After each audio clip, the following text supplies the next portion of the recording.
form of light coming in here, no windows or anything, so you couldn't do any form of living in there. Instead, it would just be used for storage, and you'd use a ladder to access it from the living area. This level here is the living and working area. Now, We know that the Vikings liked to keep their house clean, especially the wooden houses. These were much easier to clean than those that had earth floors, like the wattle and daub houses.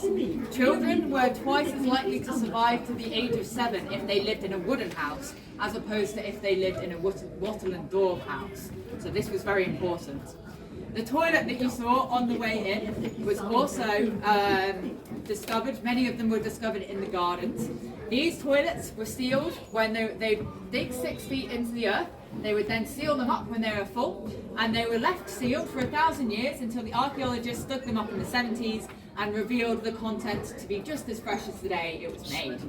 So this was a lovely surprise for them. Now, as you probably noticed, there are some very bright different colours of this weaver is using here.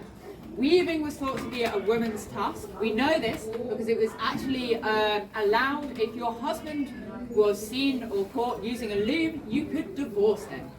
So we know this was a predominantly female task. The women were often head of the household and worked in the house, but this wasn't just an easy job. She had to be in charge of keeping the house clean, making sure everybody is healthy. As I mentioned earlier, it's very difficult to keep young children alive in this period, so you need to make sure that you are well aware of events that are going around. You need to know what illnesses are in the area, what is the political state of the area. So this was not an easy at-home job. These women were working hard and aware just as much as the men of everything else going on outside of the home. Now, there are plenty of different colours here.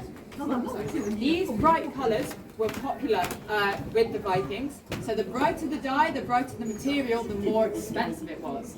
This meant that the richest, to show off all your wealth, you would wear bright blues, bright reds, sometimes even bright purples if you were very lucky. Now, the most expensive type of material was actually black. This is because black wool couldn't be made. It couldn't be dyed. It could only be made by black sheep.